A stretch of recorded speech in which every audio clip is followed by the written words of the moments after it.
So guys, best sample paper for class 12 के लिए हमने डिस्क्रिप्शन बॉक्स में लिंक दे दिया है। जाओ उन्हें परचेज करो और प्रैक्टिस करो बहुत सारी best sample paper for class 12। So hey guys, कैसे हो आप सब? आई होप सभी अच्छे होंगे। So guys, welcome to you in our 25 days pledge for Indian economics. So guys, in this pledge we will provide you all the chapters of 25 days, all the chapter of Indian economies. So guys, अगर आप इस 25 days से pledge से पढ़ते हो तो I will show you that 95% आपको marks आ जाएंगे। एंड 1 जनवरी से वीडियो रेगुलर आएंगी। Thank you guys. वो गाइस, आपको हैंड रिटन नोट्स हमारे टेलीग्राम ग्रुप में मिल जाएंगे। सो और टेलीग्राम ग्रुप का लिंक आपको डिस्क्रिप्शन बॉक्स में है। जाओ जल्दी जाकर टेलीग्राम लिंक को ज्वाइन करो। अगर आप 95% लाना चाहते हैं तो इस वीडियो को स्टार्टिंग से लेकर एंड तक पूरा देखें एंड चैनल को सब्सक्राइब करें, वीडियो को लाइक करें, शेयर करें। Thank you guys. Indian economy ewe of independence. So basic purpose ये था कि ब्रिटिशर्स को हमारी इकोनॉमी से फीडर इकोनॉमी बनाना था ताकि वो अपनी इंडस्ट्री के लिए सामान ले जा सकें। और प्रोस्पर इकोनॉमी थी हमारी कंट्री बिकॉज ब्रिटिशर्स से पहले आने से पहले प्रोस्पर इकोनॉमी थी हमारी, क्योंकि हम सब कुछ बना पा रहे थे जितना हमें चाहिए था। अब सेकंड एग्रीगेन कंट्री थी हमारी कि मतलब 2/3 ऑफ पॉपुलेशन हमारी एग्रीकल्चर से रिलेटेड थी। और हम हैंडीक्राफ्ट्स के लिए बहुत ज़्यादा इम्पोर्टेंट था हमारा देश। हैंडीक्राफ्ट्स के लिए बहुत इंपॉर्टेंट था हमारा देश। सो ये सबको बता दें, प्रोस्पर इकोनॉमी थी हमारी एग्रीगन, क्योंकि 2/3 पॉपुलेशन और ज़्यादा लाइवलीहुड। सो गाइस, हमारी पर कैपिटल इनकम बहुत कम थी और नेशनल इनकम भी बहुत कम थी। ड्यूरिंग द ब्रिटिश रूल हमारी पर कैपिटल इनकम थी 0.5 की ग्रोथ से इंक्रीज़ हो रही थी और हमारी नेशनल इनकम 0.2% से इंक्रीज़ हो रही थी। Now we have to talk about the stagnate agriculture. So हमारे एग्रीकल्चर सेक्टर में ना स्टैग्नेशन थी, मतलब ज़्यादा ग्रोथ भी नहीं होती थी ना ज़्यादा वो था, मतलब एकदम एक जगह रुका हुआ था। पेमेंट सिस्टम मतलब ज़मीनें जो थी वो ज़मींदार को दे दी गई थी एंड फिर जो हमारे कल्टीवेटर्स थे वो ज़मींदार को लगान देते थे। Commercialisation of agriculture is that जो गवर्नमेंट थी ना वो हमें कहती थी कि भाई कमर्शियल क्रॉप्स ग्रो करो, ताकि लाइक जैसे कॉटन और जूट, क्योंकि कमर्शियल क्रॉप्स को ज़्यादा पैसे देती थी ब्रिटिश गवर्नमेंट एंड वो कमर्शियल क्रॉप्स को ना अपने इंडस्ट्री के लिए यूज़ करते थे जो ब्रिटेन में थी। अब आता है लो प्रोडक्टिविटी। जो हमारे पर हेक्टेयर प्रोडक्शन था ना वो बहुत ज़्यादा ही लो था। अब आता है scarcity of investment means that जो हमारी इन्वेस्टमेंट थी ना वो बहुत कम थी कम इन एग्रीकल्चर सेक्टर। गवर्नमेंट भी कुछ इन्वेस्ट नहीं करती थी, जो जमींदार थे वो भी नहीं करते थे। कल्टीवेटर के पास पैसा होता ही नहीं था, वो कहाँ से इन्वेस्ट करेगा। डी इंडस्ट्रियलाइजेशन ला दिया था इंडस्ट्रियल सेक्टर में ब्रिटिश गवर्नमेंट ने। और अफेक्ट हमारी उसके कारण इंडस्ट्रीज थी ना जो हैंडीक्राफ्ट हुई वो भी अफेक्ट हो गई थी। हमारे पास कैपिटल गुड इंडस्ट्री थी नहीं और जो ये इंडस्ट्रीज था इनका जीडीपी कंट्रीब्यूशन बहुत कम होता था। और जो पब्लिक सेक्टर का रोल होता था वो तो थे ही नहीं रोल्स, तो ब्रिटिश गवर्नमेंट ने सब कुछ ही कैंसिल कर रखा था। और हमारी इंडस्ट्रीज इतनी थी नहीं जो ताकि वो जीडीपी में कंट्रीब्यूट ज़्यादा कर सकें। फॉरेन ट्रेड्स, इंडिया ना एक्सपोर्टर बन गया था फॉरेन ट्रेड्स में। प्राइमरी गुड्स का इंपोर्टर बन गया था, फिनिश्ड गुड्स का।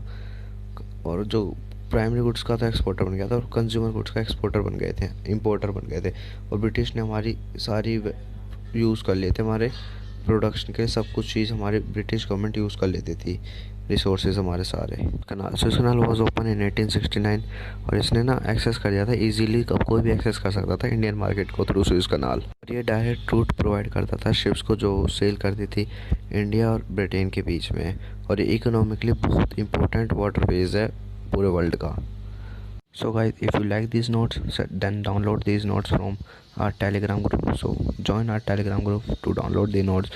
The link of our Telegram group is in the description box. So guys, जो हमारा फर्स्ट ऑफिशियल सेंसस था वो 1981 में हुआ था। And next important point is that 1921 को हम the year of great divide भी कहते हैं। Demographic conditions are that high birth rate and death rate, extremely low literacy rate, high infant mortality rate, and low life expectancy rate, and widespread poverty and poor health facility means that जब birth rate ज़्यादा होते और death rate भी बहुत ज़्यादा थे। सो तब extremely low literacy rate भी था, मतलब लोग पढ़े लिखे नहीं थे। और लो लाइफ एक्सपेक्टेंसी, मतलब जो लोगों की जीने की वो थी ना नॉर्मल ईयर्स, एवरेज ईयर, वो भी कम था। और पॉवर्टी बहुत ज़्यादा थी और लोगों को पुअर हेल्थ फैसिलिटी मिलती थी, मतलब गवर्नमेंट इज़ नॉट सफिशिएंट होती थी, इनसफिशिएंट थी सबको हेल्थ फैसिलिटी प्रोवाइड करने में। Now our topic is occupational structure. So predominance of primary occupation and regional variation.